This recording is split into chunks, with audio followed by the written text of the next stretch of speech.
We're very, very pleased at our forthcoming concert to be playing hosts to Ms. Marianne Martinoli, the winner of last year's Don Bushell competition. Marianne came in and essentially knocked the socks off the entire jury with her performance of the poem by Ernest Chausson.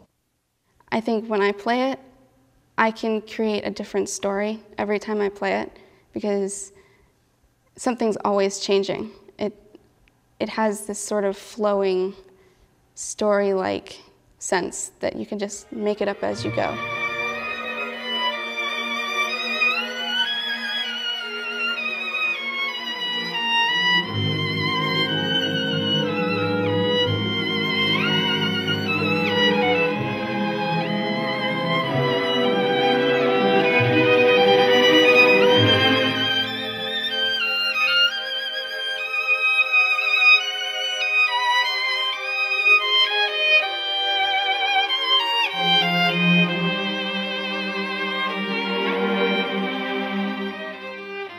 In addition to her lovely technique, her fine intonation, all of the technical matters, what really got to us is this burning lyricism in her playing, and that's what we all commented on. It's like, how did she understand at such a young age how to be that soulful, that poetic, the kind of thing that you can't fake, that you're either born with or you're not, and she was.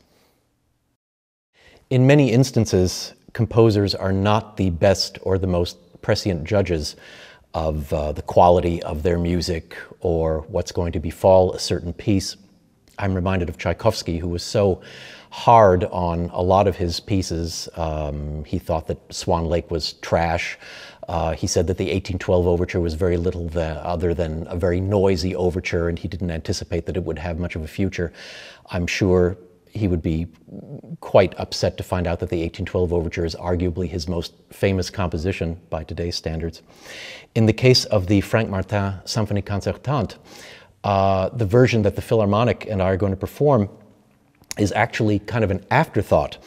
Martin was asked to write a work for chamber orchestra, and he came up with this unique idea in terms of scoring. He wrote a piece for solo harp, solo harpsichord, solo piano, and string orchestra.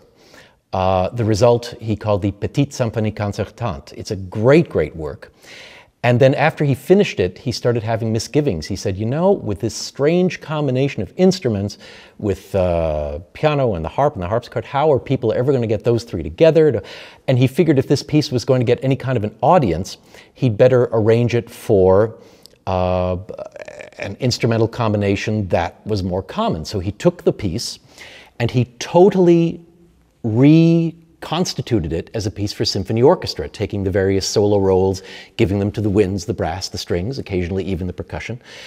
So it became his Symphonie Concertante. Same music, redistributed for a symphony orchestra. Guess what? Everybody plays the original version, and no one plays the version for full orchestra.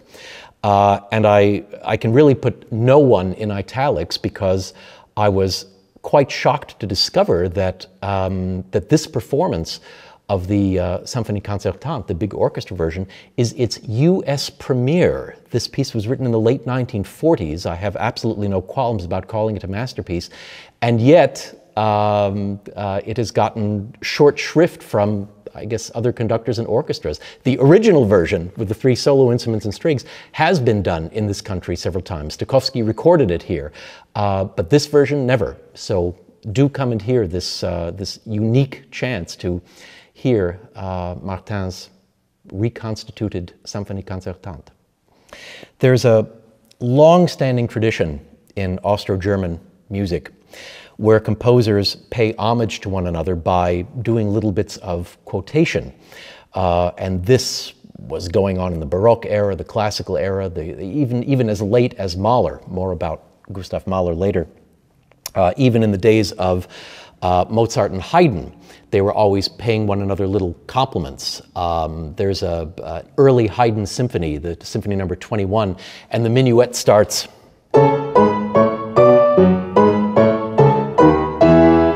Now, is it my imagination, or does that sound suspiciously like?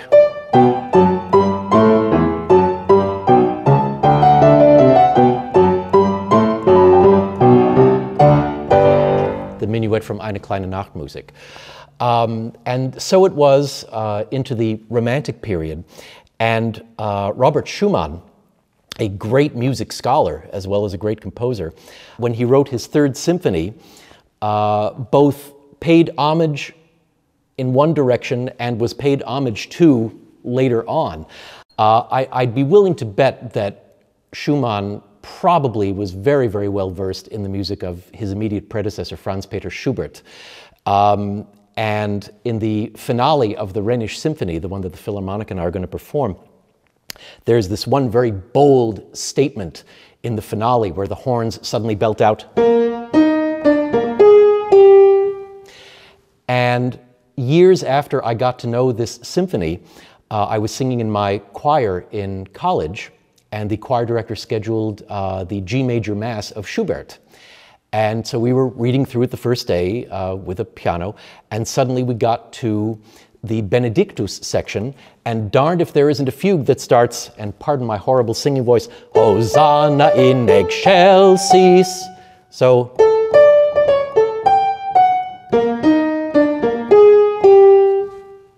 now in terms of the reverse happening, there's this one wonderful moment in the first movement, toward the end of the first movement, where Schumann takes the rhythm of the opening theme. So, and he turns it into a descending figure.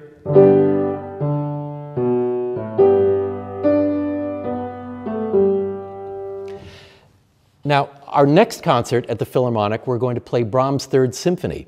And what do you think the opening melody of Brahms' Third Symphony is? Again, is it a coincidence?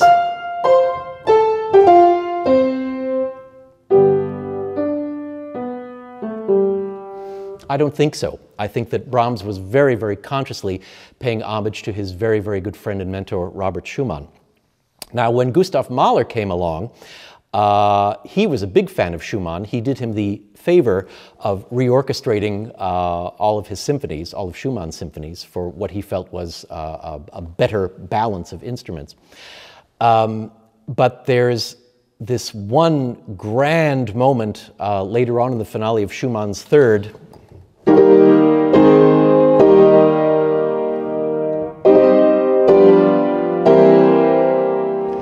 And in that big, noisy climax at the end of Mahler's First Symphony,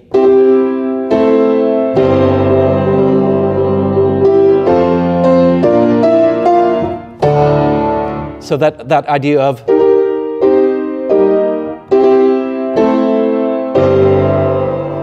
again, I think that this is just a lovely continuation of this habit that Austro-German composers had of embracing their predecessors and tipping their hat to them in the course of creating their own masterpieces.